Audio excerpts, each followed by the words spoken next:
बाला साहब ठाकरे जी की विचारधारा को लेकर आगे बढ़ रहे हैं। इसी उपलक्ष्य में हम अच्छे उम्मीदवार को पर्चा, जो जिला अध्यक्ष हैं वही हमें कल बता रहे थे कि कानपुर के प्रत्याशियों से भी बातचीत चल रही है और 1 तारीख लास्ट डेट है इसका पर्चा भरने का, क्योंकि फेज बाई फेज कहीं कहीं उम्मीदवार बहुत अच्छे मिल रहे हैं, कहीं पर्चा भरने के बाद भी, जैसे गुड्डू पंडित बुलंदशहर से एक मजबूत एक उम्मीद करता हूं कि 6-7 उम्मीदवारों को हम जरूर चयनित कर लेंगे और आपके माध्यम से।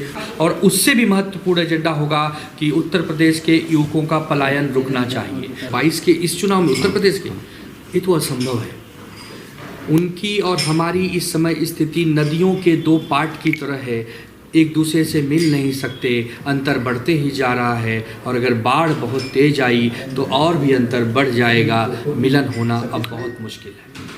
उत्तर प्रदेश के विधानसभा चुनाव में अपने प्रत्याशी उतारेंगे, आज आप लोग प्रेस कॉन्फ्रेंस कर रहे हैं, क्या एजेंडे होंगे, क्या मुद्दे होंगे शिवसेना के? देखिए, शिवसेना ने पिछले 20-30 वर्षों में कभी भी चुनाव बाहर जाकर नहीं लड़ा ज़्यादा संख्या में, क्योंकि हमेशा से भारतीय जनता पार्टी को अपना भाई मानती थी और बाला साहब ठाकरे जी और पंडित अटल बिहारी वाजपेयी की जो मित्रता थी उसके उपलक्ष्य में आपने देखा कि हम चुनाव नहीं लड़ते थे। लेकिन राजनीतिक समीकरण अब बदल चुके हैं, अब हम चुनाव भी लड़ेंगे, हम जीतेंगे भी और हम आने वाले समय में अपनी सरकार भी बनाएंगे। इसी विषय को आगे लेकर आज मैं कानपुर आया हूँ। हमारे 50 से 100 के बीच में प्रत्याशी उत्तर प्रदेश में लड़ने जा रहे हैं, जिसमें कानपुर में जो 14 सीटें हैं उसमें से हम कोशिश करेंगे कि 5 से 7 अच्छे उम्मीदवार जो अच्छी लड़ाई लड़ें और उसमें से 1-2 उम्मीदवार चुनाव जीतें और सदन तक पहुँचें, ऐसी कामना करने आज मैं इस कानपुर की धरती पर आया हूँ। क्या एजेंडे होंगे? सबसे बड़ा एजेंडा, देखिए, बीजेपी का जो हिंदुत्व है वो नकली हिंदुत्व है, अवसरवादिता का हिंदुत्व है।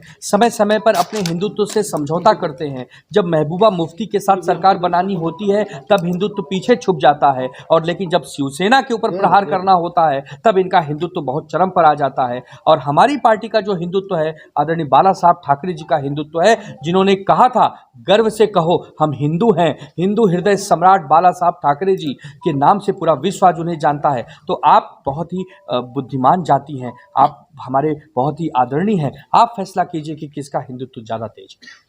2022 में जो विधानसभा चुनाव हो रहे हैं, अगर बीजेपी की सीटें कम होती है और आपसे गठबंधन करना चाहते हैं तो क्या समर्थन देगी? बिल्कुल समर्थन नहीं देगी। उनकी और हमारे बीच में एक 2 नदियों की तरह जो 2 पटल अलग अलग खिंच गए हैं वो अब कभी इकट्ठे होने वाले नहीं हैं, क्योंकि उन्होंने हमें जो धोखा देने का काम किया है, उन्होंने जो हमें नीचा दिखाने का काम किया है, उनके मन में एक ही बात है कि हमेशा शिवसेना को अपना गुलाम बनाकर रखा जाए, अपने हमेशा दबा कर रखा जाए। तो शिवसेना का जन्म दबने के लिए नहीं हुआ है, लोगों की आवाज़ बनकर उठने के लिए हुआ है। तो अगर भारतीय जनता पार्टी को सीटें कम पड़ती हो, उनकी सरकार गिर जाए रहे, उससे हमें कोई फर्क नहीं पड़ता। हमारे एक एक विधायक सदन में जनता की लड़ाई लड़ने का काम करें।